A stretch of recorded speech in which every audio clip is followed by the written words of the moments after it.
네, 안녕하세요. 저는 하수공단 외부 기획자로 참여한 이빛나입니다. 만나서 반갑습니다. 네, 앞서서 김영훈 실장님께서 하수공단 전반에 대해서 이제 설명을 해주셨는데요. 들으신 바와 같이 조금 이번에는 기획에 있어서 좀 변화를 한번 추구를 해봤어요.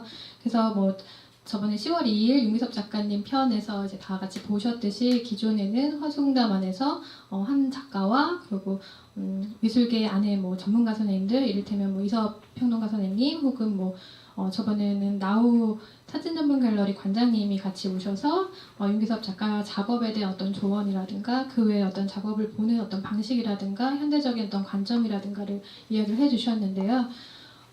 이번에 같은 경우에는 화수공단 안에서 조금 다른 두 가지 조합을 이제 시도를 해보려고 해요. 그중 하나는 오늘 같은 경우에 이제 이원경 작가님 편에서는 작가님이 작업에 사용하는 특정 어떤 방법론이 있어요. 그것과 유사한 방법론을 사용하는, 그렇지만 전혀 다른 작업을 하고 있는 보라리 작가님, 그러니까는 작가와 작가의 만남을 하나를 제가 주선을 했고요.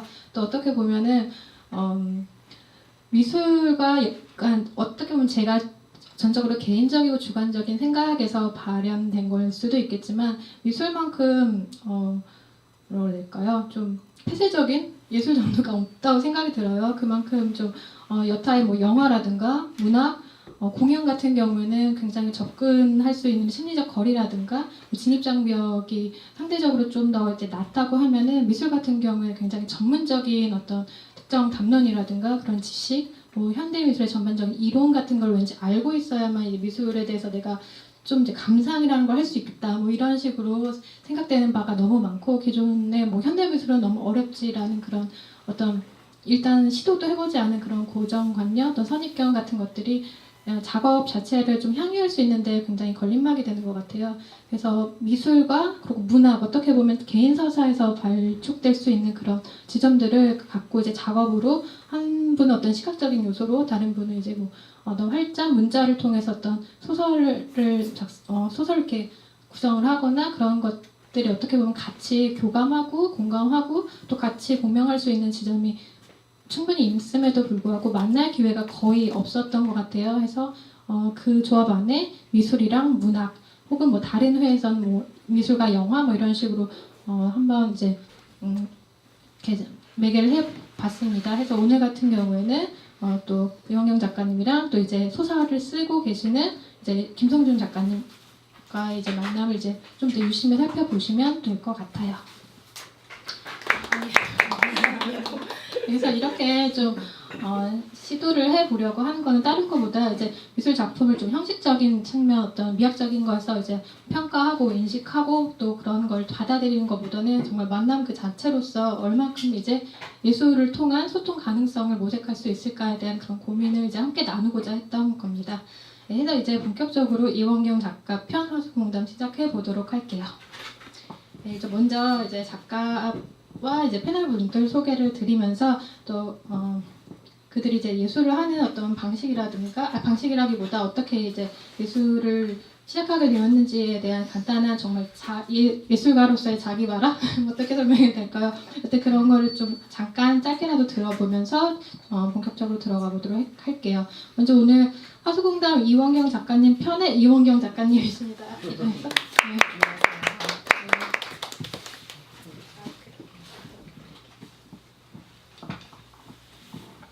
지금 질문이 어떻게 예술의 세계에 진입하게 되었는가 이렇게 제가 받아들였는데요.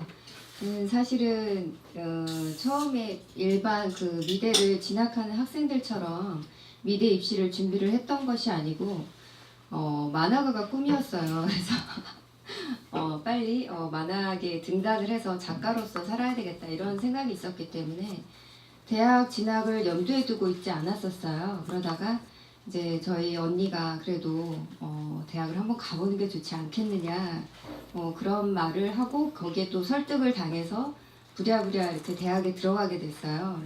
그래도 그 들어가게 된 이유가 미술에 대해서 이제 전문적인 지식을 갖겠다, 철학적이고 미학적인 이런 부분으로 발전을 시키겠다 이게 아니라 만화가로서 그 색채감과 대생력 그리고 청체적인 그런 그려내는 능력 이런 것들을 사실은 훈련을 시켜야겠다는 생각으로 대학에 진학을 하게 됐는데 이게 가랑비에 옷 젖듯이 조금씩 정확하게 알 수 없지만 매력 있는 이 세계에 젖어들게 되었던 것 같아요. 안녕하세요. 저는 뜨개질로 설치 작업을 하고 있는 보라리라고 합니다. 예술을 시작하게 되는 동기에 대해서 생각을 해봤는데요. 그러니까 지금 저희가 모여있는 3명의 여자 작가님들이 다 공통점이라고 하면 순수 작업을 하는 작가님들이라고 저는 생각을 하고 있거든요. 글자로 푸는 것과 시각 언어로 푸는 것의 차이가 있을 뿐인 것 같고 또 작품 안에서도 다른 작업을 하는 작가와 작가인 것 같아서 제가 개인적으로 작품을 시작을 하게 된 거, 순수 미술을 시작을 하게 된 포인트가 그림은 그냥 어려서부터 잘 그렸기 때문에 한 것 같아요.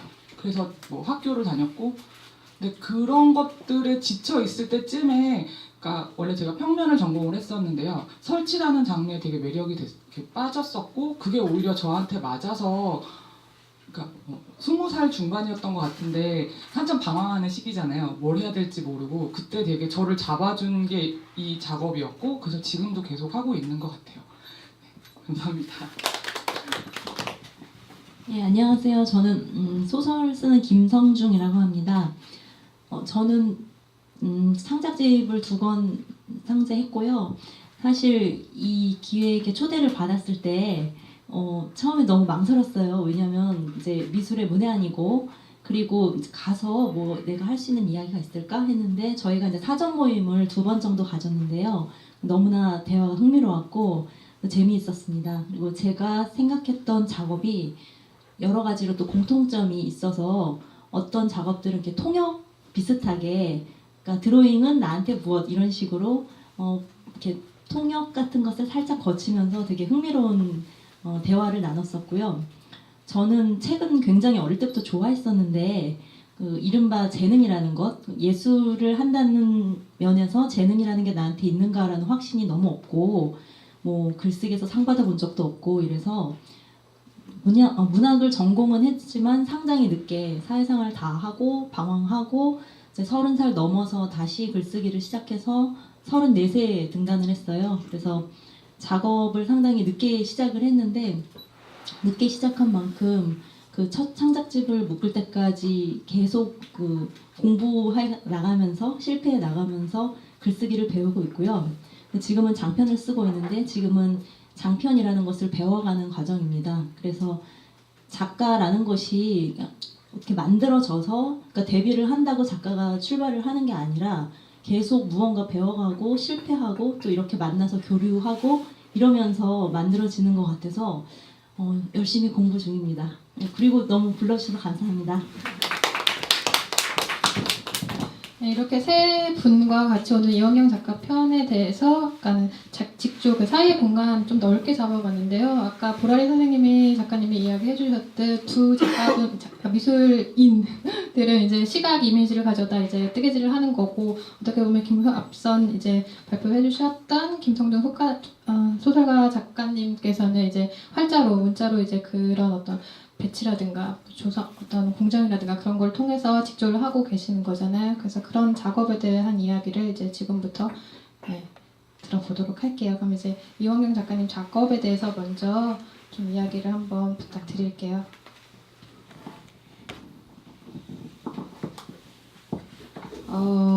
우선 그 PT 좀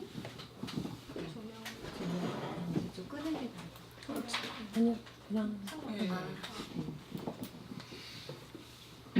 그 지금 PT를 준비하고 어제 한번 시연을 해봤는데 이게 제 할 얘기를 다 하려고 하다 보니까 1시간이 넘어가더라고요. 그래서 그거를 가능한 한 간략하게 말씀을 드릴 텐데 근데 원래 이제 다 그 부분마다 간략하게 할 게 아니라 사실은 다 늘어나야 재미가 있을 텐데 축약을 하게 돼서 아마 재미가 많이 없을 것 같아서 그게 좀 걱정이 되네요. 그래서 이번 PT 제 작업에 대해 이야기하는 이 전체 제목을 더 모호하게 라고 짓고 부제를 더디면서 맹렬히 고정된 이미지로부터 벗어나 보기 라고 정했는데 이 제목에 대해서는 이 발표의 끝에서 말씀을 드려보기로 하겠습니다.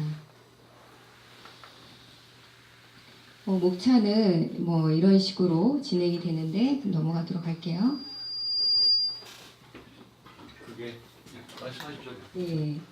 뭐 이렇게 작품 생성의 이제 개인적인 의미를 좀 말씀을 드리기에 앞서서 원래 4개의 절로 이렇게 나누어서 말씀을 드리려고 했는데 이게 굉장히 길어요.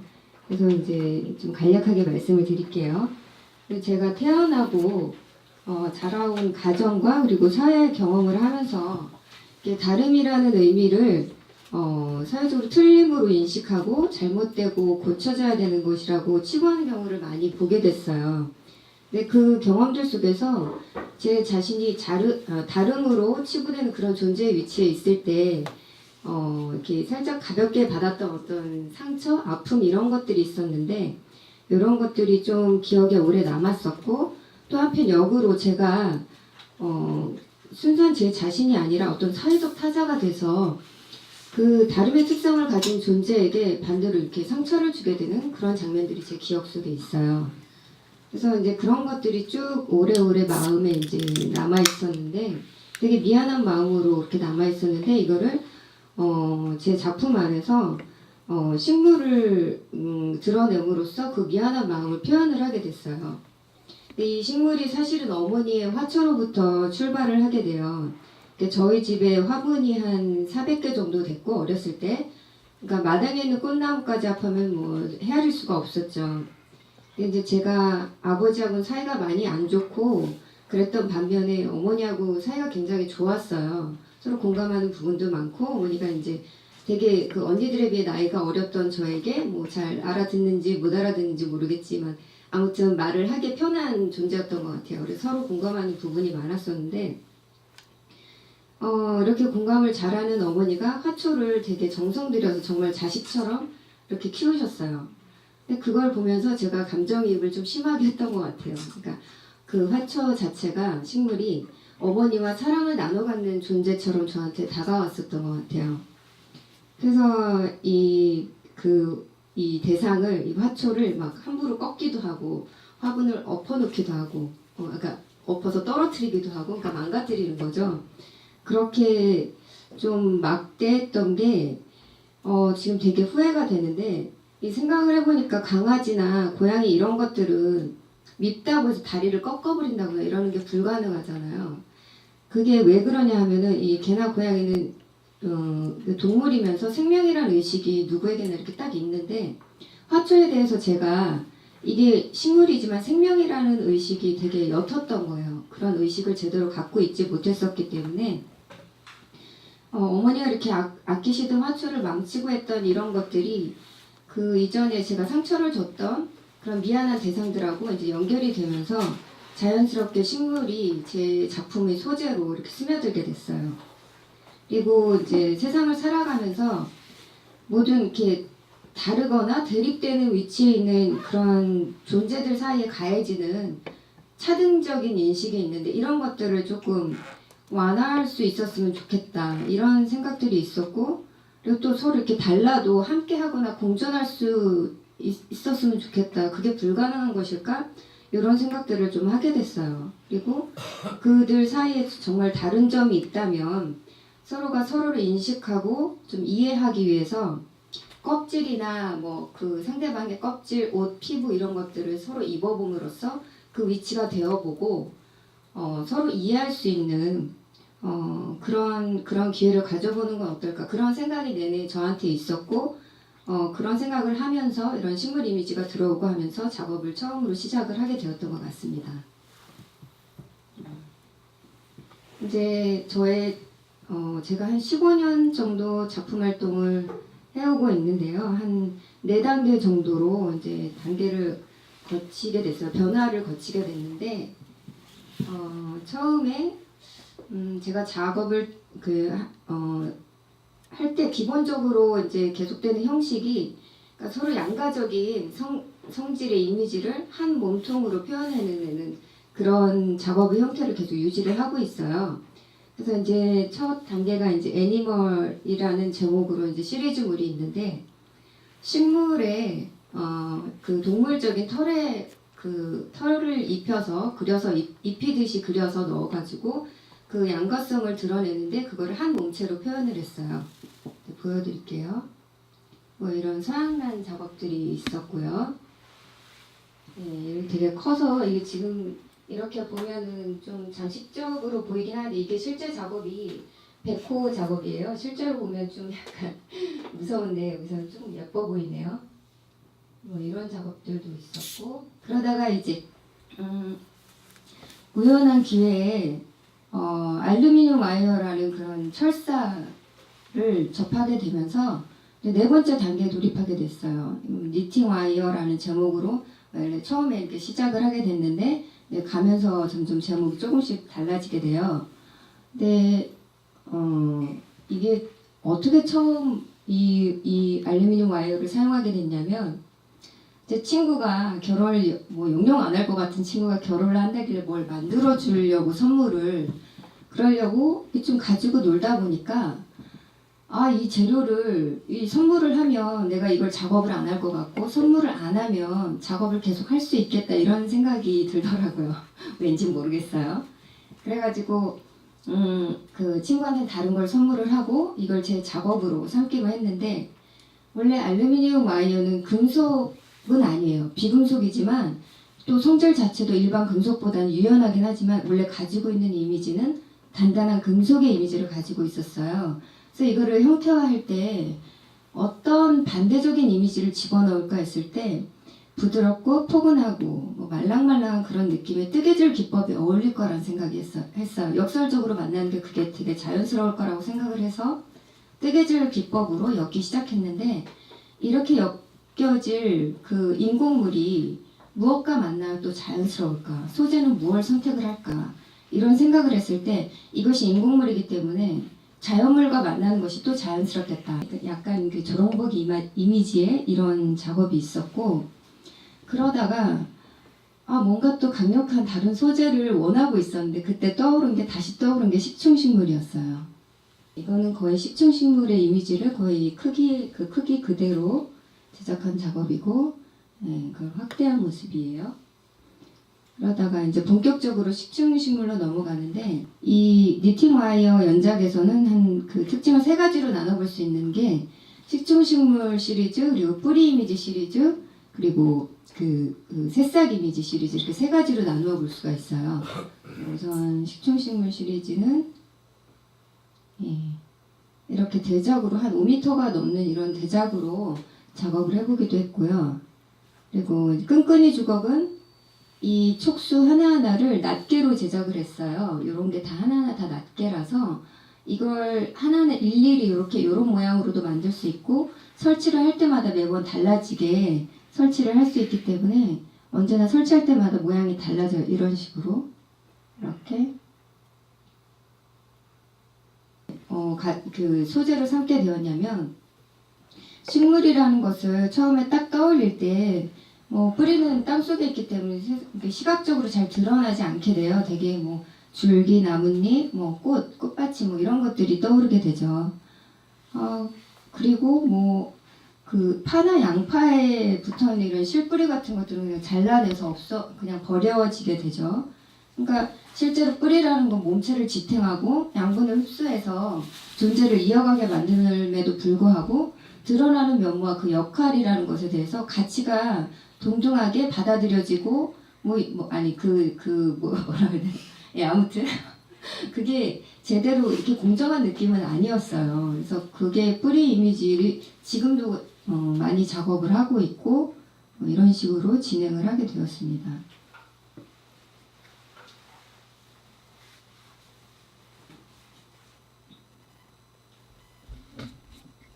되게 대작이라 실제로 보는 게 좋을 텐데 그리고 이제 새싹 이미지는 설치상에 또 재미를 볼 수 있는 요소가 있었는데요. 이걸 초기에 이런 식으로 제작을 했을 때는 이것도 물론 한 2.3m 정도 되는 작업이에요. 이거를 벽면에 딱 설치를 이렇게 만들어서 했을 경우에는 자연물 뿌리라는 그 느낌이 그대로 나게 돼요. 하지만 초기에 이런 작업이 있었고 하지만 이거를 이제 색감도 좀 달라지긴 했지만 이렇게 횡대로 공중에 띄워서 설치를 하게 되면 곤충이나 새와 같은 그런 날짐승의 이미지를 가질 수가 있어요. 그러니까 이 직립해 있는 식물의 이미지와 막 비상하려고 하는 그런 날짐승, 동물의 이미지 이런 것들이 설치상의 변화로도 가능하구나 하는 걸 알 수 있었던 작품이고요. 예, 이런 이미지가 있고 이런 것들이 있고요. 아 이거는 아까 뿌리 이미지에서 이제 개수가 연장되면서 예, 이런 이미지들로 이렇게 변화가 되고 있어요. 그리고 어떤 카페에서 설치했던 모습이고요.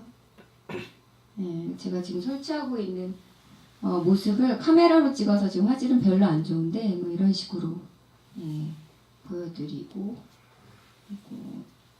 그리고 아까 처음으로 한번 돌아가 볼게요. 이 제목을 모호하게 더 모호하게라고 이렇게 지었는데 이게 초기부터 지금 현재 작업까지 제가 모호성의 정도를 더 극대화시키고 있어요. 그건 제가 이제 어떤 전략이 될 수가 있는데 그게 이제 이미지가 어떤 확실해서 보여지는 그대로 뭐 이렇게 누구든 알아볼 수 있는 그런 이미지라면 이게 약간 되게 재미가 없을 것 같아요. 누구든 보는 사람마다 다 똑같은 말을 하게 되고 해석을 하게 되는 거라면 그 작품이 생명이 그냥 거기서 끝나버리는 것 같아요. 그러니까 제가 추구하는 모호성은 사실 이것인 것 같기도 하고 저것인 것 같기도 한 그런 상태를 만들어서 사실 보는 사람, 감상자가 자기 머릿속에 있는 이미지랑 연결을 시켜서 이야기를 할 수 있게끔 하는 그런 그 전략적인 수단이 되고 있어요. 그래서 보는 사람마다 다 다르게 이야기하고 그럴 수 있기 때문에 사실은 이 모호함의 정도가 더 강해질수록 저는 제 작품이 더 생명력이 더 강해진다 이렇게 생각을 하고 있거든요. 그리고 고정된 그 이미지에 의해서 제가 예전에 상처를 받기도 하고 상처를 주기도 했었던 것, 그 경험이 저로 하여금 고정된 이미지를 갖지 않도록 여기서부터 벗어나기 위한 그런 수행 과정을 계속해서 하고 있기 때문에 제목을 한번 이렇게 지어봤습니다. 예, 저의 작업 이야기는 여기서 이제 마치기로 하고 다른 분들과 더 이야기를 진행해 보도록 하겠습니다.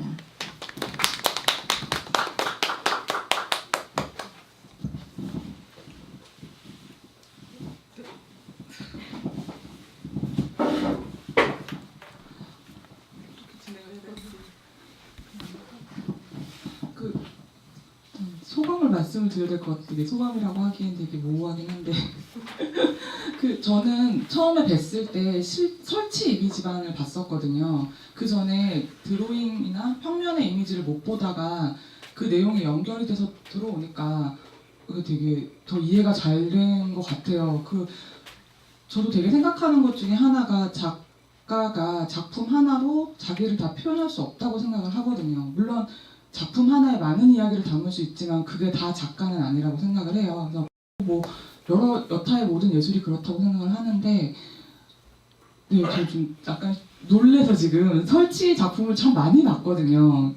이전에 미팅도 있었고 또 이영광 작가님을 뵀기 때문에 제가 사전 공부한 것도 있었는데 이렇게 드로잉 작업을 보게 돼서 네, 저는 그게 되게 많은 설명을 해주시긴 했는데 그것보다 이미지들이 다 그냥 이렇게 퍼즐이 맞춰지는 것 같은 느낌이 좀 있었던 것 같아요.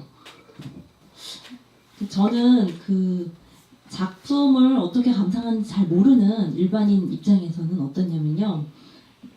어느 정도였냐면 저는 이제 처음에 갤러리를 갔을 때 이 작품에서 몇 초가 흐른 다음에 다음 작품으로 가야 사람들이 날 어색하지 않다고 볼까라고 말할 정도로 예, 아주 문외한이었었는데 이제 어느 순간 이제 그림을 보러 다니는 게 재미있고 그 다음에 에너지를 준다는 거를 알게 해준 작품을 만난 다음부터 조금씩 보러 다닌 적이 있었어요. 백수 시절에.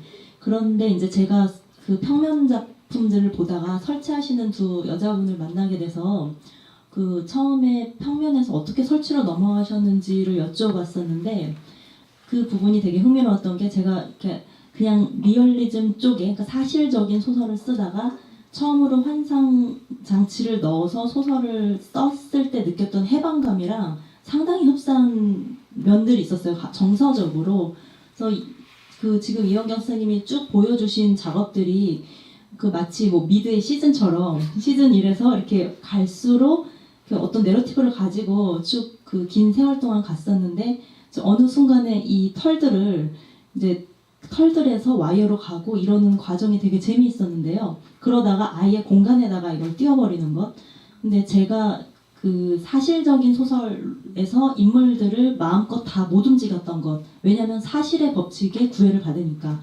그런데 거기에다가 인물의 배경 뒤에다 환상장치를 걸어놓고 이 공간과 이 시간에서는 좀 다른 작동을 한다라는 것을 두었을 때 인물들이 훨씬 더 모험을 할 수 있었어요.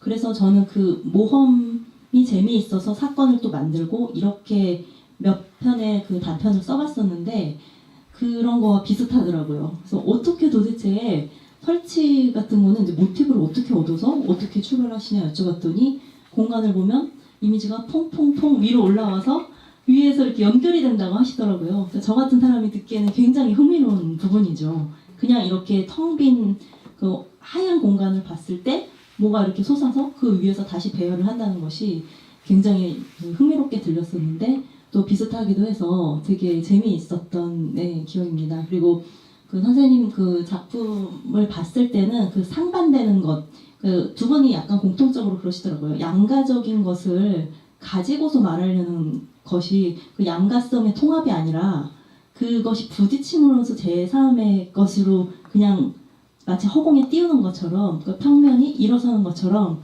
그런 효과들을 주는 것이 되게 제가 소설에서도 저도 보색 대비 효과를 되게 좋아하거든요.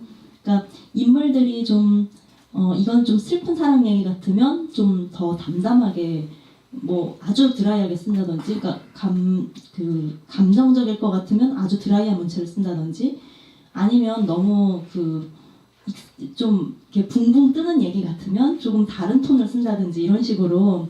그러니까 저는 그러니까 이런 붓은 잡아본 적이 없지만 그 파랑 옆에는 주황을 놓는 식으로 놨을 때 더 효과가 크더라고요. 근데 제가 생각했던 것과 또 선생님 생각하시는 게 비슷한 게 있더라고요. 그래서 이 세계에 반대되는 세계 그 식물 옆에 동물을 붙임으로써 오히려 식물도 아니고 동물도 아니고 몬스터도 아니고 그런 재미난 것이 있어서 그 역시나 통역하면서 듣고 또 이런 거 갖다가 또 나도 모티브를 얻어서 써야겠다 이러면서 되게 흥미롭게 재미있게 봤었습니다.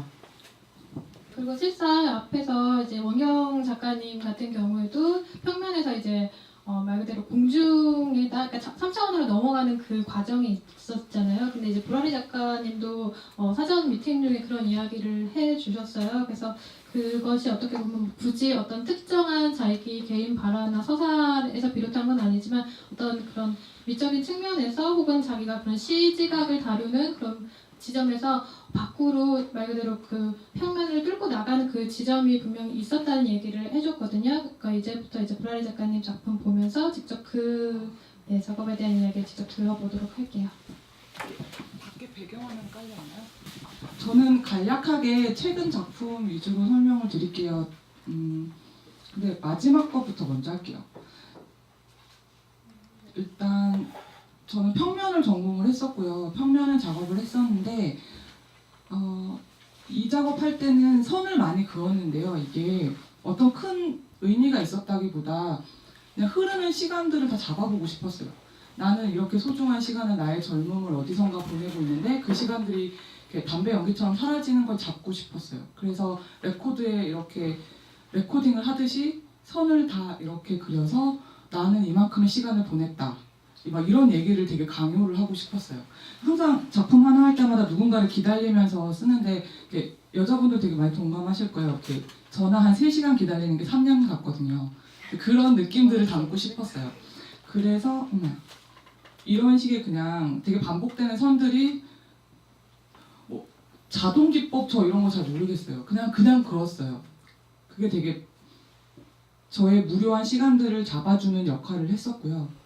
그러다가 저 그림 안에서는 나의 시간을 잡아줬었는데 전시가 되는 순간 공간에서 너무 작아지는 거예요.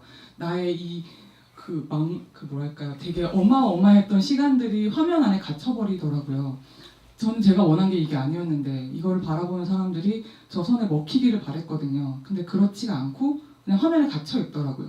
그래서 그냥 내가 생각할 수 있는 제일 큰 화면이 그 화이트 큐브의 벽이잖아요. 그래서 벽으로 확장이 된 거예요. 그 작업까지를 왔었는데 이것도 그렇게 제가 생각하는 것만큼의 효과를 보지 못했던 것 같아요. 그래서 생각을 했던 게 평면에 선을 긋는다면 공간에서는 선을 만들어서 채워야 되지 않을까라는 생각을 하게 돼서 이제 이렇게 뜨개질로 넘어오게 됐는데요. 근데 저는 어떤 작품 하나하나의 모티브가 있다기보다 이 화이트 큐브, 화이트 캔버스를 이겨내고 싶었어요. 그러니까 저한테 항상 가지고 있는 불안 요소가 있잖아요. 느끼는 불안 같은 걸 저는 그걸 극복하는 법을 배웠던 것 같아요. 그러니까 뭐 한국에서 자라서 그런 건지는 모르겠는데 뭔가에 문제점이 생기면 그걸 극복해내야 된다. 근데 이 화이트 큐브는 저한테 되게 남성적으로 딱딱한 콘크리트 벽이거든요. 이걸 나는 연약하고 나만의 어떤 것들로 다 잡아먹어 버리고 싶은 거예요. 왜냐면 이겨내야 되니까. 그래서 이렇게 선이 공중에 뜨게 됐어요. 그러니까 그냥 정말로 저는 제가 아까 평면 작업에서 보여드렸던 어떤 반복되고 그렇게 뭉쳐있던 선들이 입체가 된 거죠. 재밌었던 거는 3차원을 안 하다가 하다 보니까 이 조명에 의해서 이렇게 그림자가 생기는 부분도 되게 재미있는 시각 요소가 된다는 거를 배웠던 것 같아요. 이건 뭐 연애할 때 만들었던 거고요. 그래서 이 작품 같은 경우가 천장에다 매달았는데요.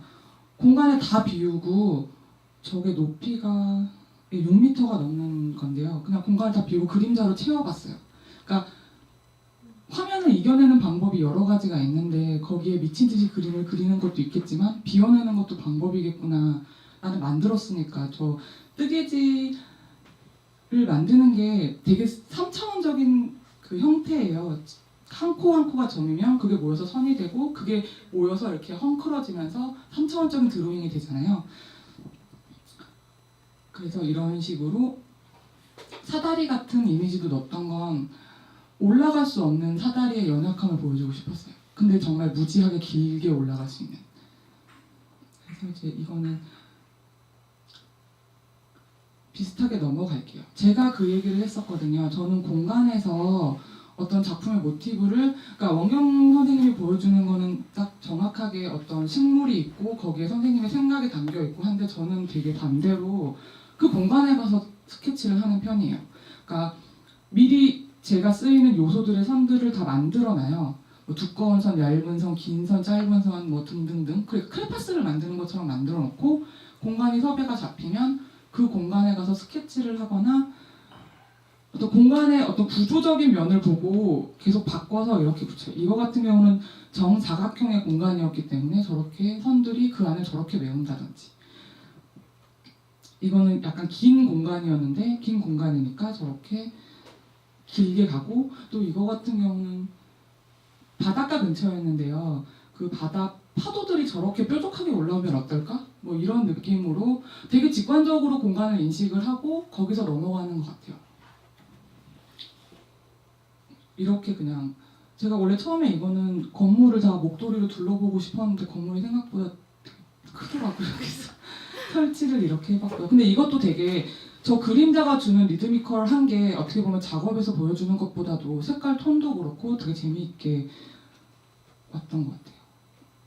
이것도 그렇고 이거 같은 경우도 거의 비슷한 느낌으로 보시면 돼요. 어떤 공간에서는 정사각형을 다 살리고 싶었고 어떤 공간에서는 직사각형의 이 부분만 살리고 싶었고, 이거 같은 경우는 거의 8m가 되는 뜨개질 선인데 작업 양만 치면 한 1년 반을 뜬 양이에요. 근데 그게 모여졌을 때 그렇게 그냥 큰 직선이 돼버리는, 저는 이게 되게 좋았던 것 같아요. 그리고 최근에 제가 작업하고 있는 것 중에 이렇게 그냥 실을 바로 내리는, 그러니까 아까 말씀드린 것처럼 콘크리트의 이 딱딱함을 이 유연한 선들이 이겨내고 싶었거든요. 그래서 구조물을 그 안에 기둥 같은 게, 그것도 어떻게 보면 공간 안에 이렇게 버티고 있는 애, 내가 치울 수가 없잖아요. 근데 실로 저렇게 기둥을 만들면 가시적으로도 뚫리지만 저 기둥에도 역할이 있거든요. 그런 부분에 되게 재미를 느껴서 이게 가장 최근의 개인전 작품인데요. 더 일부러 작은 공간을 찾아갔어요. 그러니까 제가 더 막 무섭게 메꾸고 싶은 공간들, 더 작은 공간이 더 재밌는 게 더 코너가 많고 더 자각적인 그 모서리가 많아지거든요. 그것들을 다 가려보는 이게 아마 가장 최신 개인전 작품일 것 같아요. 저 그래서 되게 많이 재미있었던 것 중에 하나가 원경쌤이나 제 작업을 보면 뜨개질이라는 방법적인 면에서 되게 같은데 소재가 되게 달라요. 저는 그냥 실 자체를 바로 쓰거든요. 만졌을 때 부들부들하고 정말 끊어지지 않지만 구부러지는 그 아이들이잖아요. 근데 원경쌤 같은 경우에는 똑같은 뜨개질이란 방법을 쓰지만 되게 겉으로 보이게 차가워 보이는 알루미늄 와이어를 쓰시기 때문에 그게 되게 그러니까 느껴지는 시선이 달라지는 것 같아요. 그리고 더 얘기를 하면 할수록 저는 되게 항상 이 공간을 메워야 되고 이 공간을 채우면서 관객들을 되게 생각을 많이 하고 이 공간에 누군가 들어왔을 때 어떻게 반응할 것인가를 염두를 하고 작품을 시작을 하는 편이에요. 그래서 내가 빈 공간에 들어갔을 때 내 느낌부터 시작을 해서 그 관객의 그 느낌까지를 한 덩어리로 보고 그거를 어떻게 이 실로 그래서 되게 그 3일 동안 작업이 그때 이루어지죠. 그냥.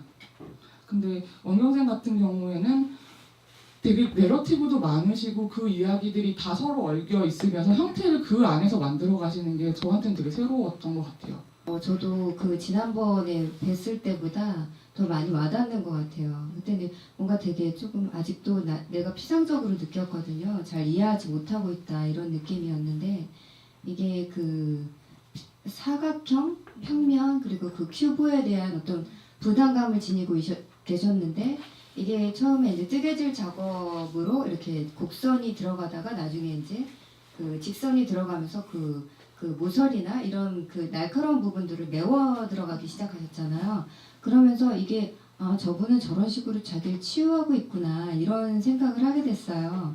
예, 그리고 보고 있는 내내 그 처음에 보여줬던 드로잉에서 드로잉의 연장으로 아주 자연스럽게 평면에 진짜 먹겨 들어갔구나 이런 느낌을 받았어요. 그래서 저런 시각 언어를 가지고 계신 분이구나. 예, 오늘 정말 잘 봤습니다. 작품 보고 소감 얘기하고 너무 이상한데? 저는 질문을 먼저 잠깐 얘기하고 질문을 두 분한테 드리고 싶은데 그 두 분 쌤 모시고 얘기를 사전 모임을 하다 보니까 두 분이 너무 성향이 다른 거예요. 뭘 뜨고 있다는 공통점 하나 빼고는 뭐 한 사람이 네모면 한 사람은 삼각형이고 한 사람은 불이면 한 사람은 물이고 그리고 뭐 그 누가 이제 뭐 머리에서 먼저 출발한다든지 다리에서 먼저 출발하든지 이런 식으로 완전히 상이한 두 분이 어떻게 뜨게 되었는지 저는 그게 상당히 궁금해서 그거를 먼저 여쭐 거고요. 그리고 이제 그 공간, 그러니까 두 분 다 제가 이제 단서를 먼저 추리를 하자면 공포에서 출발을 하신 분들 같아요. 왜냐하면 이제 그 저희도 두 번 모임을 했음에도 오늘 지금 이 자리에서 또 자꾸 새로 느끼는 것 같아요. 우리 눈빛이 막 맞아 이러고 있거든요. 근데 그게 그 선생님 논문 봤을 때는 다름에 대한 차이에 대한 그 공포, 다른 것이 그냥 바로 무서운 것. 그 다름으로 해서 아버지한테 한번 혼나고 그 다음부터 일종의 트라우마로 작용을 하시고 그 다름을 이겨내는 방식으로 오히려 다른 것들을 포착해내기 시작하셨는데 지금 보라이쌤은 화이트 큐브의 공포 때문에 오히려 그 하얀 박스에 점령분처럼 불고 계세요. 여러 형태로 점령을 하고 계신데 두 분 다 무서우셨군요. 많이 무서움쟁이들이 그 겁먹으면서 한 코 한 코 떴던 이미지가 떠오르는데 근데 이제 두 분 다 이 뜨개를 하시기 때문에 형태는 굉장히 어찌 보면 공격적인 면도 물론 실제로 보면 예쁘겠죠. 와이어도 그렇고 뭐 실로 이렇게 하면 실제로 봤으면 더 예쁠 거라고 생각은 하지만 어쨌건 이렇게 이미지로 봤을 땐 좀 강렬한 편인데 이 뜨개라는 것을 그러니까 물론 이제 지금 우리가 쭉 과정을 봤으니까 이러이러한 선에서 어떻게 갔다 이건 알겠지만 방법적으로나 아니면 그 무의식적으로나 이 뜨개라는 방식을 채택한 것이 그것이 궁금합니다. 그 본인의 속성들, 그러니까 겁과 연동해서 아마 속성들이 있으실 것 같아요. 장점도 있을 거고. 이 뜨개질이라는 게 지금 보시기에 와이어를 뜨는 그런 작업 이전에 사실은 조금 더 이전에 있었잖아요. 그 식기류 작업하면서 라면 용기를 뒤덮거나 못 작업을 또 이제 뜨개질을 하기 시작했는데 이게 사실은 제가 좋아하는 부분이 아니에요. 뜨개질이. 그러니까 어렸을 때 그 손으로 할 수 있는 것들이 뭐든 다 익숙하다라고 말씀을 드린 적이 있잖아요. 그러니까 뭐 빨리 익숙해지는 그런 경향이 있는데 그래서 그게 어렵지는 않지만 제가 저도 모르게 약간 뜨개질에 대해서 공예이고 입기 위해 뜨는 거고 그러니까 예술하고는 조금 다른 것이다. 예, 반복적이고 그런 생각을 좀 많이 했었던 것 같아요. 그러니까 그리고 또 그 반복의 문제에 있어서 제가 이 말을 말씀을 안 드렸었는데 식물을 그리기 시작했을 때도 털이라는 것이 그 이전에 들어갔잖아요. 이걸 반복적으로 하는 게 제가 원래 반복적으로 하는 걸 굉장히 싫어했어요. 그러니까 근데 이 반복적인 것을 하기 시작하니까 버티지 못하던 것들을 버틸 수 있게 되는 그런 기회가 되더라고요. 근데 이제 뜨개질도 약간 그렇게 진행이 됐던 것 같은데 근데 이제 처음 이 뜨개질을 이 알루미늄 와이어에 적용을 하게 된 것은 말씀드렸던 그 바대로 그 차갑고 단단한 이미지 반대 그걸로 처음 들어가게 됐던 거예요.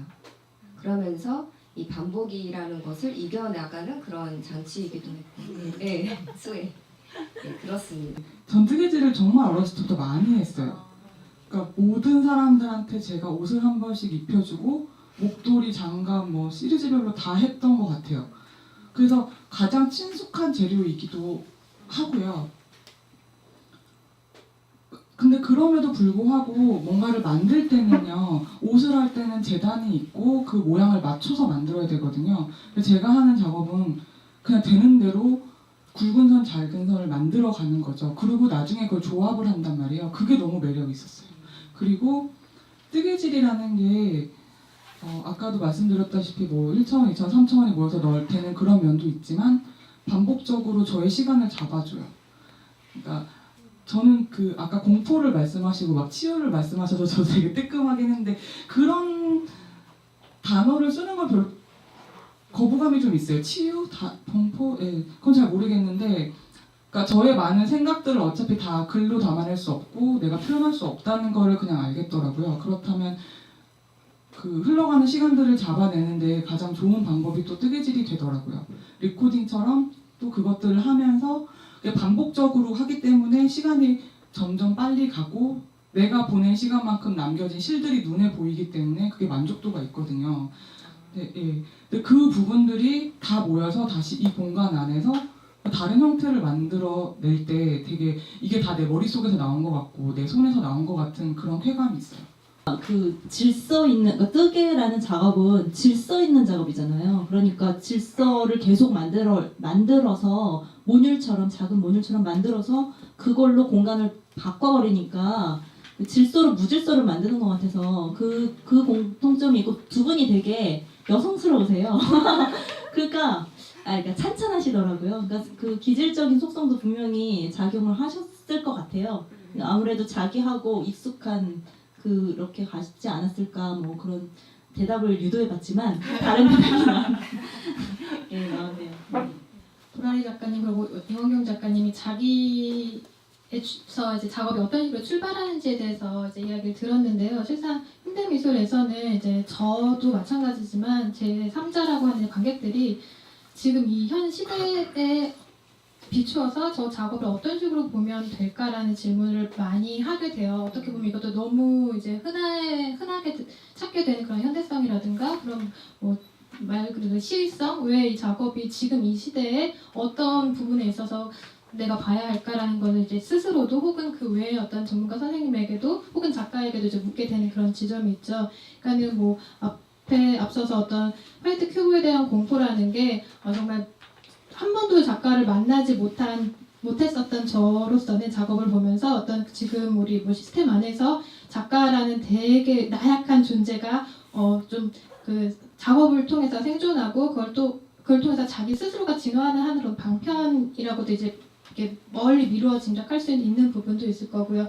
또 어떻게 보면 이영경 작가님도 어떤 그런 양가성이라는 게 실상 어떤 특정한 딱 기준, 어떤 척도를 가지고 지금 여기를 어떤 가늠하는 것 자체가 굉장히 모순적인 거잖아요. 거기에 대해서 계속 한 거, 작업으로서 한 그런 지점이 보이기도 해요. 근데 어떻게 보면 저는 직접적으로 들어본 적은 없잖아요. 그래서 그런 것들 지금 여기에서 두 작가님 그리고 지금 소설 쓰시는 김성준 작가님 마찬가지로 어떤 부분에서 지금 현실에 대한 감각을 이제 작업으로 이제 조금씩 구체화하고 있는지에 대한 그런 이야기도 좀 궁금해요. 제 작업이 어떻게 보면 뭐 한 단어로 이야기를 하게 된다면 불안을 통해서 이게 작업이 시작이 되었던 것 같아요. 이 불안이 어떤 불안이냐면 모든 사람들이 뭐 먹고 살아가는 문제에 대해서 자유롭지 못하잖아요. 그럼 기본적인 불안이 있을 수 있고 거기에 더불어서 이제 저는 그러니까 약간 그 감성적이냐 뭐 아니면 이성적이냐 이렇게 명확하게 나눌 수 없겠지만 아무튼 제가 속한 가정 내에서 저는 약간 감성적인 사람에 속하는 사람이었고 이것이 이제 이성적인 사람이 많다 보니까 약간 정상이냐 비정상이냐 이런 구분하에 놓여지게 됐었던 것 같아요. 그래서 스스로를 또 내가 정상인 사람일까 비정상인 사람일까 사실 저 사회에 나가서 제가 되게 평범하다는 걸 알았는데 저 가정 내에서 아무튼 그런 경험을 그런 생각을 하게 됐던 거예요. 그때 진짜 정상이고 비정상이고 이런 걸 진짜 나눌 수 있는 건가? 그리고 뭐 그런 질문들을 하면서 되게 불안했었던 것 같아요. 그러니까 자라온 동안에. 근데 이제 지금 나이가 들어가지고 그런 거는 뭐 정상이나 비정상 이렇게 나눌 수 있는 게 아니라 그냥 개별적인 거고 개성이고 하나의 특성이지 다양성 안에 그냥 한 일부분인 것일 뿐이지 뭐 이렇게 지금은 이렇게 생각할 수 있었는데 아무튼 그런 불안으로부터 제 작업이 시작이 되었고 근데 이런 불안이 뭐 개인적인 것이든 뭐 대다수 그 대중적인 것이든 간에 그런 불안들이 모여져서 그 동시대성이라는 화두를 이끌어내게 된다. 저는 그렇게 생각을 하거든요. 그래서 뭐 제 작업이 진짜로 그 동시대성하고 직접적으로 연관이 있지는 않겠지만 제가 느끼는 동시대성의 그 불안이라는 지점을 단어, 그런 의미를 전시를 하는 중에 지인이든 아니면 전혀 모르는 어떤 감상자든 간에 와가지고 그 불안을 읽어내시는 분들이 종종 있어요. 그랬을 때 아니 이렇게 직접적으로 공감을 할 수 있나? 할 때 굉장히 되게 흡족한 상태에서 이게 소통이 되는구나 이렇게 느낄 때도 있고 직접적으로 그 불안을 언급하시지 않더라도 그런 감정을 표현하시지 않더라도 다른 소소한 자기 개인적인 이야기를 작업을 통해 이렇게 들을 때 그냥 이 정도까지만 해도 소통이 되는구나 뭐 그렇게 느끼고 있어요. 제가 지금 장편에 들어가서 이제 재난이 이제 있는 가상의 어떤 섬을 배경으로 소설을 쓰고 있는데 그 전까지 환상 어떤 장치를 가지고 쓰던 단편과 달리 이게 힘든 거예요. 왜냐하면 이웃날에 바로 방사능이 터졌었고 최근에 지금 노벨상을 받은 그 올해 노벨상 받은 작가가 체르노빌의 목소리라고 하는 그 체르노빌 사태 이후에 르포르타주 작품을 썼는데 그 작품을 읽어보면 너무 어목하거든요. 그래서 이것에 짓눌리지 않고 그리고 난 제주가 요거밖에 안 되는데 라는 말에 어떤 비겁함에 숨지 않고 또 그 너무 즐거우면서 그 글이 너무 잘 써진 대로 제의식이 느껴지고 막 이런 지금 아주 그 복잡한 상황 속에서 글을 쓰고 있는데요.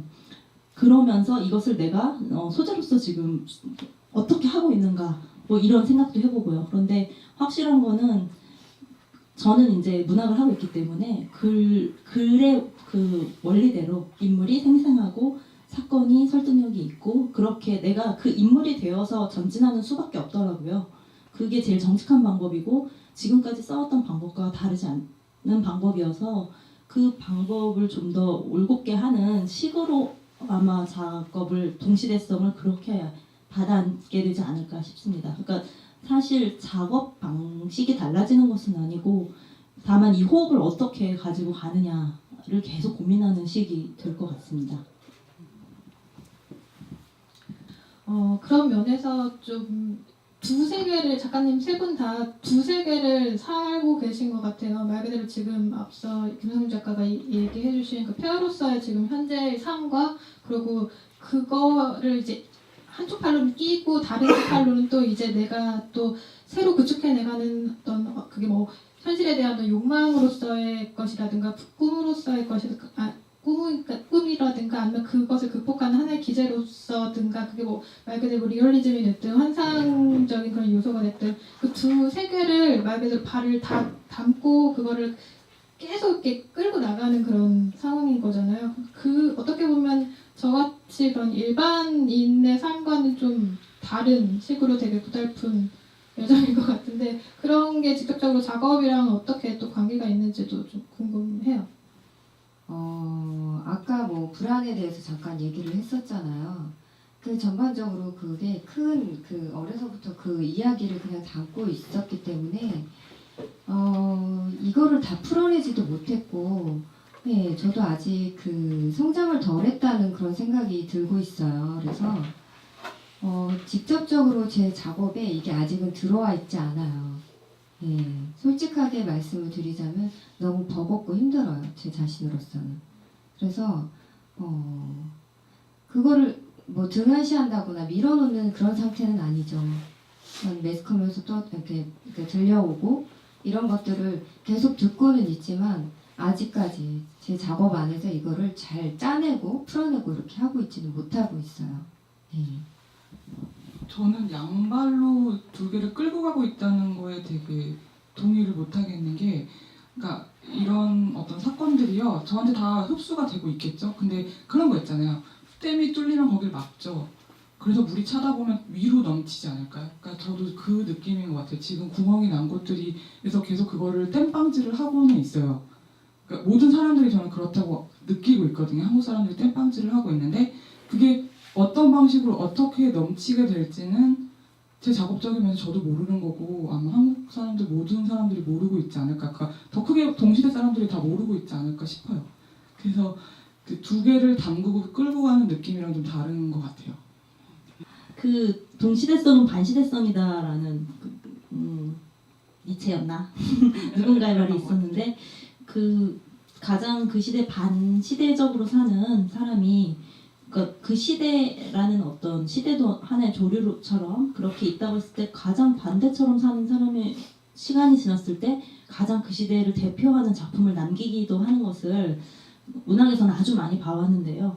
카프카 같은 사람은 그냥 묵묵히 그 관청의 공무원이잖아요. 그렇게 죽을 때까지 작품은 발표 안 하고 아버지만 미워하면서 살다가 그 작품을 남겼지만 관료제라든지 현대성에 지금 카프카를 빼놓고 얘기할 수 없듯이 그 사람이 느꼈던 그 인간이 물성화되는 조짐을 초반에 느꼈던 사람이라 정말 그 아주 전율할 수밖에 없는 작품을 남겼는데 그런 식으로 그러니까 직접 연결이 아니더라도 가장 그 사람의 작품에 그러니까 자기 방식이 있잖아요. 작가들은 저마다 자기 방식이 있고 자기 우물이 있는데 그 우물 깊이의 최대치로 내려갈수록 오히려 시대를 만나지 않을까라는 생각도 합니다. 그게 그냥 너무 개인적으로 뭘 하겠다는 건 아니고요. 저는 아까 말씀드렸다시피 코로 다 흡수가 된다고 생각해요. 근데 이 들숨을 어떤 날숨으로 내보내느냐인데 그거는 결국은 해왔던 작업의 방식일 것 같아요. 그리고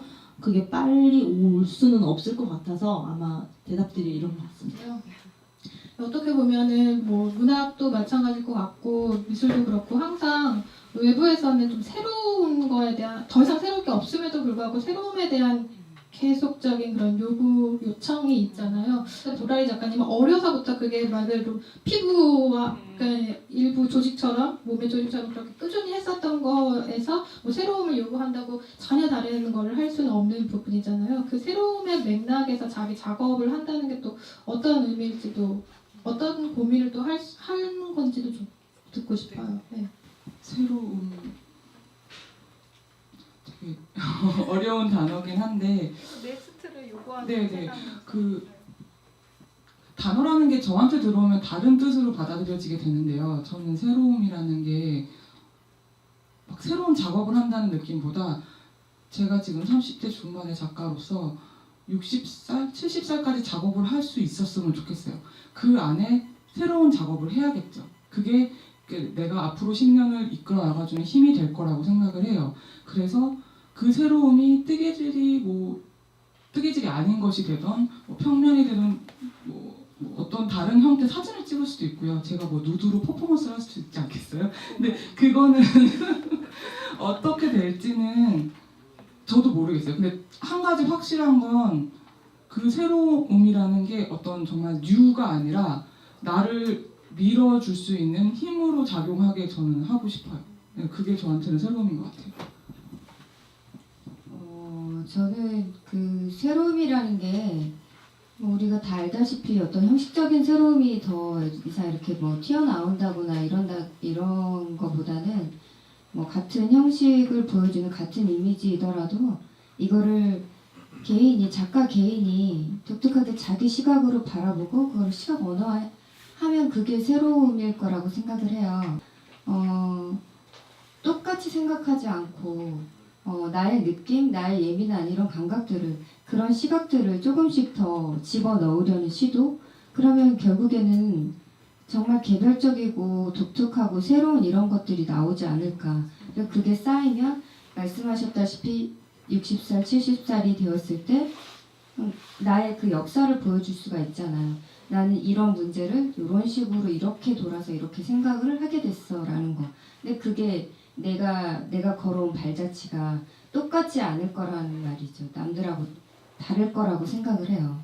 같을 수가 없어요. 같은 게 오히려 이상한 게 아닐까 이런 생각을 하고 있거든요. 그래서 지금 당장 어떤 더 유니크하고 뭔가 진짜 센세이션하고 이런 걸 보여주진 못하지만 내가 생각하고 있는 거를 놓지 않고 끝까지 걸어가면 언젠가 보여지지 않을까 저는 그렇게 생각을 하고 있어요.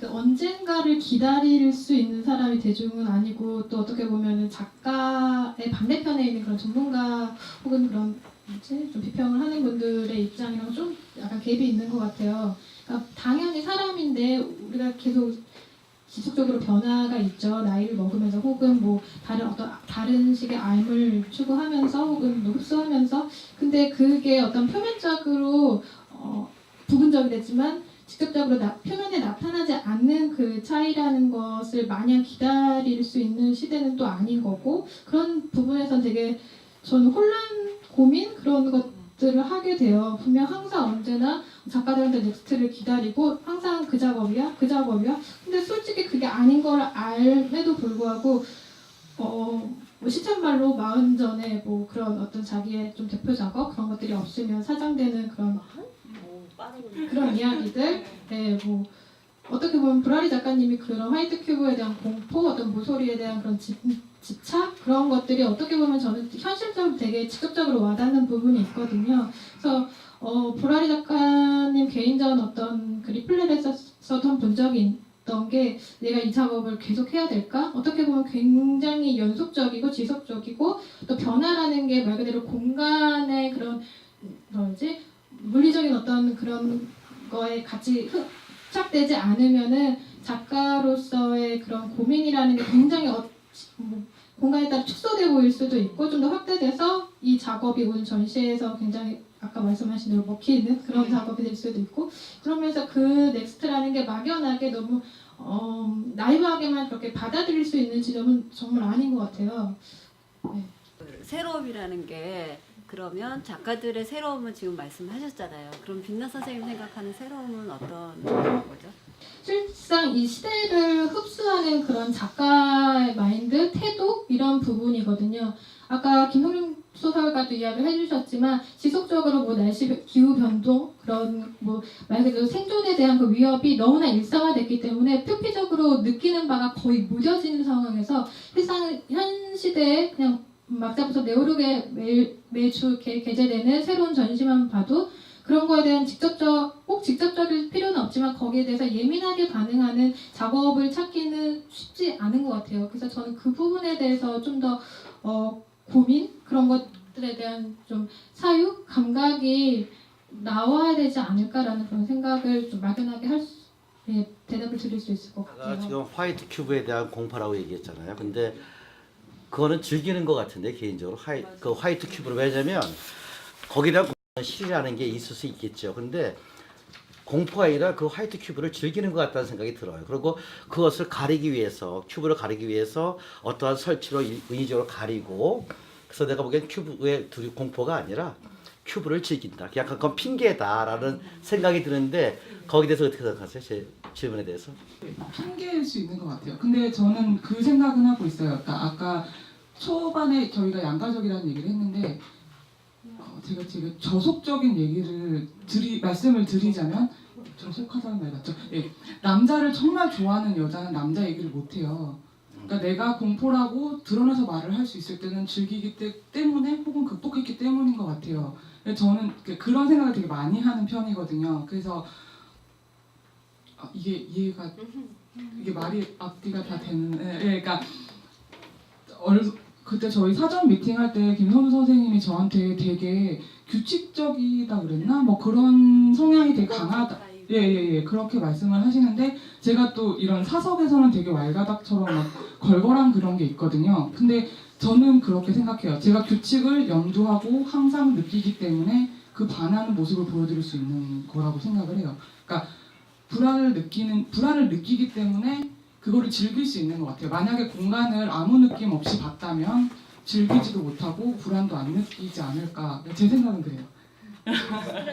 그 사전 모임 때도 이 스트레스를 즐기고 싶다. 그러니까 이걸 즐기고 싶다라는 표현을 정확히 쓰셔서 이 스트레스를 즐기는 자들이구나라는 생각이 들었고 지금 뒤에도 먼저 질문부터 그러니까 이제 작가분들과 이제 이 소설가분 아니면 이제 빛나 씨가 얘기하는 동시대라고 하는 그 부분에서 제가 그냥 막연하게 그 이야기를 듣기는 지금 그 보라리 작가의 경우에는 사실은 동시대성이 아니라 동시성이라고 이야기를 사실 해야 될 것 같은 느낌이고 그 다음에 이제 소설가분이 이야기하신 죄송합니다 제가 성함이 몰라가지고 그 소설가분이 얘기했던 그 부분들은 빈다 씨가 얘기했던 그 부분들 동시대성은 맞는데 과연 지금 거기 이제 아까 그 얘기들은 그것이 녹아들어서 이제 사실은 뭔가 표출이 될 것이다라고 이제 이야기를 하셨는데 그러면 과연 본인들이 생각하는 제가 이제 이해를 했을 때 동시성과 동시대성이 그럼 같은 것이냐 아니면 그게 어떤 인식에 의해서 사실 변환이 되고 어떤 모양새로 다시 만들어지는 게 전 동시대성이라고 이야기를 하게 되는데 그러면 그런 것들이 이게 그 내재되지 않은 거냐 내재된 거냐가 사실 참 궁금하거든요. 왜냐하면 지금은 설령 개인의 작업에서 시작이 되거나 어떤 개인의 어떤 그 모티브로 인해서 되지만 그거를 인식하고 동시대성으로 가는 사람과 인식하지 않고 동시성에서 그냥 머문 사람은 분명히 작업이 다르다고 저는 생각을 하거든요. 그래서 그 부분에 대한 게 제가 좀 듣기에 좀 헷갈려서 그걸 좀 듣고 싶네요. 그 동시성 지금 일어나는 모든 일이 동시대성이 아니니까요. 이퀄은 아니죠. 그러니까 동시대성이라는 거는 지금 있는 어떤 시대 징후들을 확실히 담고 그것들을 표현해내는 것들을 얘기할 텐데 지금 이제 그 부분에서 제가 이제 마지막에 손을 들었던 것은 그것은 작가가 그럼 그거를 인식하고 의식하고 가는 게 맞느냐라는 면에서 저는 좀 다른 생각을 갖고 있어요. 그 동시대성이 왜 반시대성이 돼 버리느냐면 동시대성을 가장 의식하지 않았던 사람들이 그 지움을 파던 사람들이 의외로 동시대의 아이콘이 된다라는 말씀을 드리려고 카프카 얘기를 꺼냈었고요. 그리고 저는 그러니까 그게 작가들 몫이 아닌 것 같아요. 그거를 발견하고 호출하고 동시대성의 어떤 징후를 찾아내고 하는 것들이 평론가들이나 독자나 그 관람객들의 몫이 아닌가 하는 생각이 들거든요. 그러니까 작가들은 각자의 작품들 원래 불안이 모티브였으면 그거에서 지금 코 속으로 들어온 이 시대적인 징후들을 이제 점점 확장해 나가는 것이고 그렇게 감으로써 이제 작품으로 보였을 때 사후적으로 그러니까 죽은 다음이 아니라 작품이 보인 다음에 반응들로서 이것이 이제 명명이 되기 시작하는 것 같아요. 저도 이제 작품집을 2개 발표를 하고 평론가들의 리뷰나 이런 것들을 많이 받아보니까 제가 생각하지 못했던 태그가 저한테 막 붙더라고요. 뭐 갑자기 제가 환상 작가가 되었다든지 저는 너무 리얼한 생계를 그린 건데 저한테는 판타지 이렇게 붙는 것이 낯설거든요. 그러니까 아마 개개의 작가들은 그런 자기한테 붙는 평론가들이 명명해주는 호칭이 딱 맞는 옷이라고 생각하는 사람은 아마 없을 거라고 생각을 하고요. 그래서 동시대성 어쩌구를 찾아내는 건 평론가 몫이라고 생각합니다. 그런데 아티스트가 해야 되는 것은 그거를 이제 시대가 예사롭지 않으니 이 징후를 포착해서 어디 괜찮은 작품 하나 만들어 보겠어. 이거는 그 뭐랄까요, 마케팅 부서의 마인드 같아요. 정말 작업을 하는 제작부의 마인드는 아닌 것 같습니다. 제가 이제 마케팅 부서니 제작부니 이런 표현을 쓰는 거는 실제로 이제 문학 이야기를 하는 것 같지만 사실 문학 유통에 대한 이야기를 한다. 뭐 어떤 게 팔리고 올 여름에 아주 뜨거웠는데 표절권으로 이런 것들에 대한 이야기는 사실상 문학 이야기는 아니라고 생각해요. 문학 얘기는 이거죠. 이야기 뭐 그 쓰는 거 그 작품 내부로 들어오는 것이 진짜 이야기고 그 외부에서 벌어지는 것은 일종의 가십들을 그 마케팅 부서들이 소화할 일이고 저는 이 시대 징후도 가십으로 소화할 일은 아니라고 생각하기 때문에 작가의 입장에서는 이 시대가 예사롭지 않으니 이런 식으로 가는 사람은 벌써 늦었고 그 다음에 그 사람의 것도 아니라고 생각해요. 왜냐하면 외부에서 오는 것이니까요. 자기 내부에서 오는 것이 아니었으니까. 그리고 그런 거에 확장시켜서 새로움이라는 것도 마찬가지라고 생각합니다. 그러니까 새로움도 역시 평론가들이 호출해내요. 그러니까 새로움이라고 하는 작가들은 뭐냐면 탄로나지 않았을 뿐인 작가인 거예요. 그러니까 제가 신인 작가로 등단을 해서 한 8년 2권 책을 묶을 때까지 저는 많이 탄로가 나지 않았을 뿐인 거예요. 제 작품들이. 그러고 이제 많이 알려지면 또다시 새로운 작가들이 나와서 뭐 트렌드적인 어쩌고 저쩌고 하지만 그 트렌드 어쩌고 저쩌고 한 사람도 아주 개인적인 자기 작업을 선보였을 뿐인데 그것에 이제 반응하는 젊은 독자들이 많아졌을 뿐인 거죠. 그러니까 사실 새로움보다 작가들은 누구보다 더 자기의 가장 오래된 전통, 그러니까 자기 내부에 있는 가장 오래된 신화, 그러니까 이 간지러운 표현으로 영혼의 이목구비가 있다면 왜 이렇게 생겼는가, 그거를 찾아가는 아마 그 과정에서 다 수렴이 돼, 가족도 수렴이 되고 시대도 수렴이 되고 이렇게 되기 때문에 새로움보다 오히려 더 오래된 것들을 찾아 나가는 과정인 것 같아요. 다만 저에게 새로움이라는 건 그러니까 새로운 글쓰기라는 생각은 계속합니다. 그거는 뭐냐면 같은 실패를 또 하고 있으면 그건 답습이기 때문에 새로운 글쓰기, 그러니까 새로운 실패를 하는 것이 저한테 새로움이에요. 안 해본 실패를 해보는 것. 그래서 안 해본 시도를 하는 것이 이제 제작자 입장에서는 그것이 새로움이고, 저한테는 오늘 굉장히 거창한 이야기. 제가 하는 말만큼 제가 쓸 수 있으면 여한이 없겠습니다. 제가 아까 드린 그 질문의 그 내용은 어쨌든 지금 잠재있던 아니면 자기가 지금 드러나지 않았지만 작업을 하고 있던지 간에 그 동시성과 동시대성은 사실은 작가 내면에 이미 있어지는 거잖아요. 그렇죠. 예? 그러니까 그런 것들을 사실은 자기가 알고 풀어내는지 모르고 풀어내는지는 사실은 자기밖에 알 수가 없잖아요. 그러니까 그런 부분에 대한 사실 질문이거든요. 지금 제가 헷갈리는 게 계속 알고 있는지 없는지를 물어보시는 거예요? 아니면은 아까는 이제 동시대와 동시대성이 지금 얘기가 이렇게 엉겨서 해가지고 그걸 여쭤본 거고, 사실 그 질문을 하고 싶었던 거는 그 안에 이제 작가 내면에 과연 그 동시와 그 다음에 동시대성으로 가는 그 길을 과연 인지하고 있는 작가와 인지하고 있지 않은 작가가 남을 수 있는 것이냐 없는 것이냐, 그 다음에 본인들은 그걸 어떤 식으로 이제 그 이해하고 있느냐에 대한 질문. 저 같은 경우는 이 동시성을 되게 중요하게 생각하는, 거의 대부분이 동시성으로 생각하는 작가인 것 같아요. 근데 그게 동시대성이 되는지에 대해서는 정말 솔직하게 말씀드리면 생각을 해본 적이 없는 것 같아요.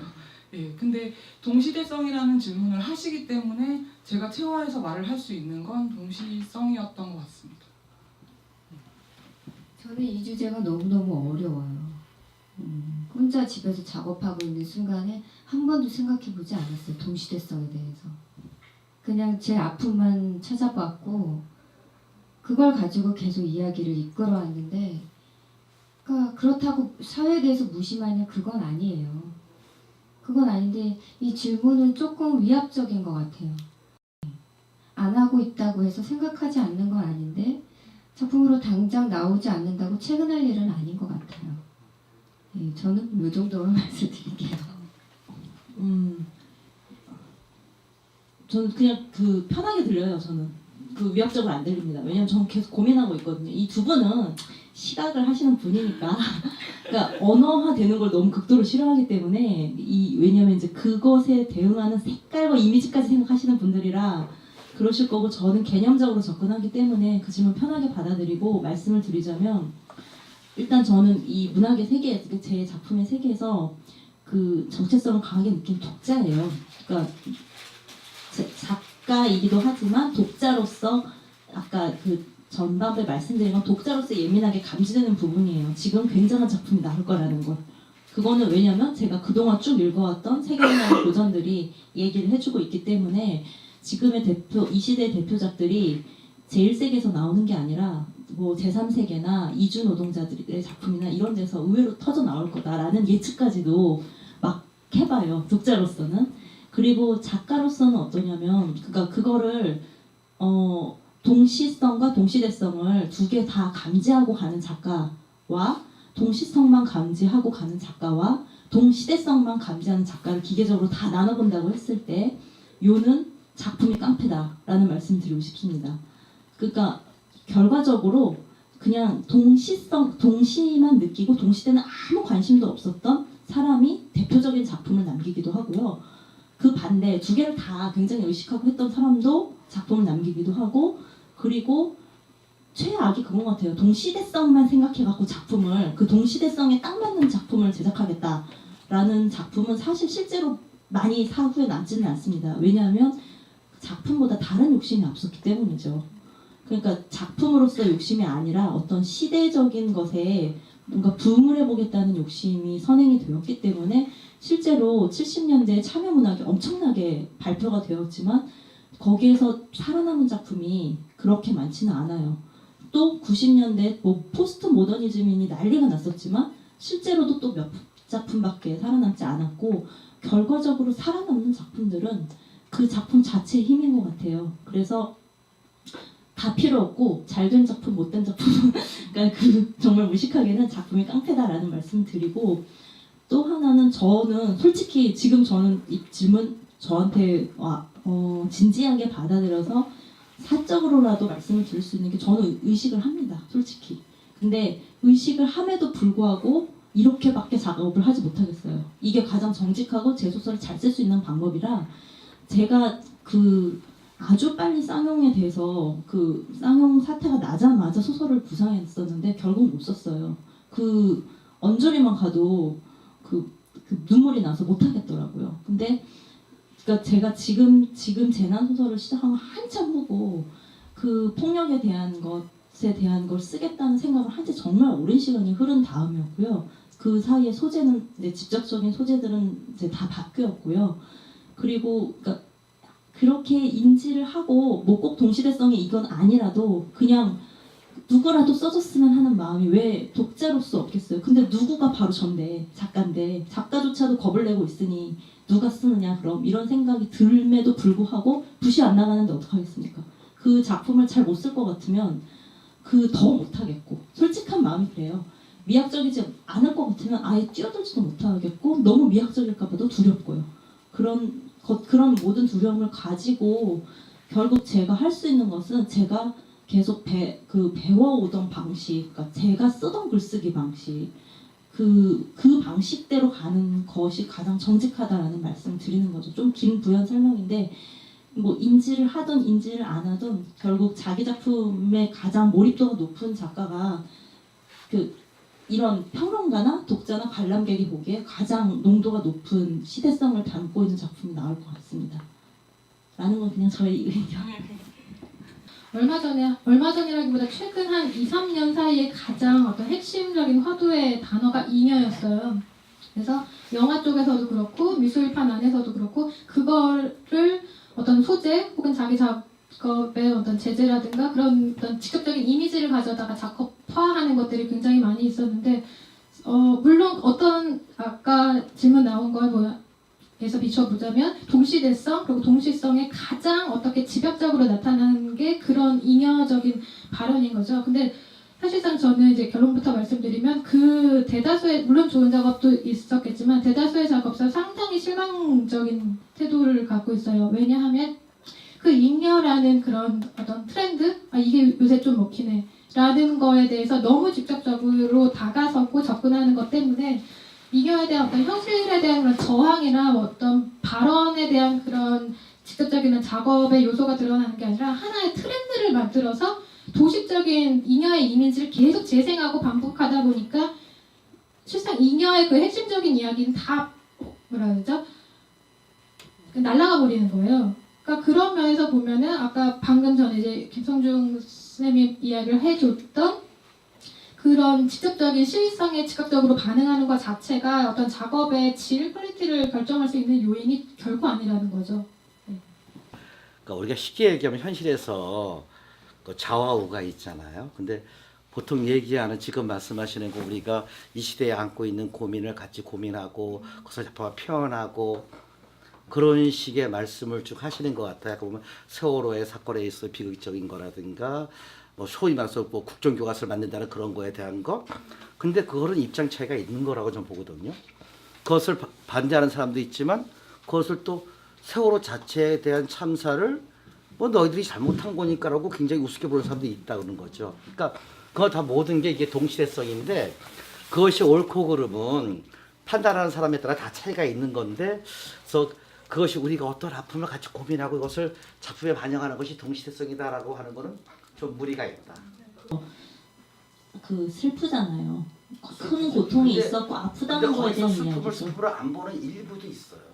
예, 근데 예, 굉장히 나쁜 놈들이 있어요. 예술이 어떤 의회에 가서 지금 대표를 하고 거수로 정책을 정하는 게 아니잖아요. 예술은 그렇죠. 사실은 그 정책들이 못 담아내는 목소리들이나 오히려 그런 것, 그러니까 쓸모 없음에 쓸모 있음이잖아요. 예술이 무슨 쓸모가 있어요. 쓸모가 없기 때문에 쓸모가 있는 거다라는 거를 문학에서는 김영 선생님이 얘기하셨는데요. 뭐 이거는 이제 이 얘기가 더 길어지면 그러니까 자기 각자 개인관, 뭐 문학관이라든지 뭐 이런 거에 대한 얘기니까요. 근데 그러니까 제가 말씀드리는 거는 그러니까 그 좌나 우는 전혀 지금 나올 필요가 없는 말이라고 생각하고요. 그리고 그 여러 가지, 그러니까 지금 다 떠나서 그냥 옆에 나라에서 정말 제가 되게 굉장히 크게 느끼는 건 방사능인데요. 그러니까 저는 이런 사건이 딱 벌어진 거, 그러니까 제가 이제 예술가로서, 그러니까 시민적인 이런 뭐 시스템이나 이런 얘기가 아니고요. 그냥 예술가나 인간으로 느꼈을 때 방사능이라는 게 뭐 몇 대를 거쳐서도 다 그러니까 인류를 절멸시킬 수 있는, 우리가 어릴 때 방사능, 뭐 원자력 에너지 이런 얘기 많이 들었었는데 그런 것이 실제로 벌어졌어요. 벌어지고 이제 더 이상 안전하지 않다라는 것이 다 밝혀진 상황인데 이제 저는 그냥 이런 거 저런 거를 떠나서 그냥 인간이란 존재에 대해서 생각하는 게 예술이잖아요. 계속 우리는 우리 존재에 대해서 생각을 하고 그걸 작품으로 담고 있는데 지금 그 존재에 대해서 다시 생각하게 하는 많은 계기들이 오고 있다라는 거죠. 그 전에 생각들이 많이 흔들릴 수 있는 그런 개념들이 많이 바뀌고 교체하고 있는 그런 시기에 있다라는 감각은 해요. 그런데 정작 제 작품은 어떠냐면 아주 현실에서 거리가 먼 작품들을 써요. 그래서 저는 이 괴리에서 오는 것들, 제가 한 명의 시민이라든지 한 명의 인간으로 또 엄마로 생각했던 거하고 실제 제가 좋아라 하는 작품, 제가 잘 쓸 수 있는 재료들에서 오는 이 괴리들을 참 신기했어요. 근데 거기에서 드리는 말씀이 그럼 나의 정직한 태도는 무엇이냐라는 건데 저는 느리고 조금씩 가는 것 같습니다. 조금씩. 왜냐면 막 실력도 모자라고 근력도 더 붙여야 되겠고 그리고 사유를 조금 더 많이 해야 될 것 같아요. 그래서 나머지 얘기는 맥주를 마시면서.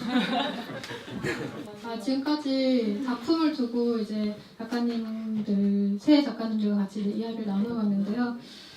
거기 안에서 작품 매개로 여러 가지 질문, 또 여기 앉아 계신 이제 관객들과 이제 열띤 토론을 이어갔는데 언제나 그렇지만 작업을 통해서 어떤 결론을 낸다는 것 자체가 불가능하죠. 그래서 먼 미래를 기약하면서 오늘은 이제 이것으로 마치도록 하겠습니다. 감사합니다.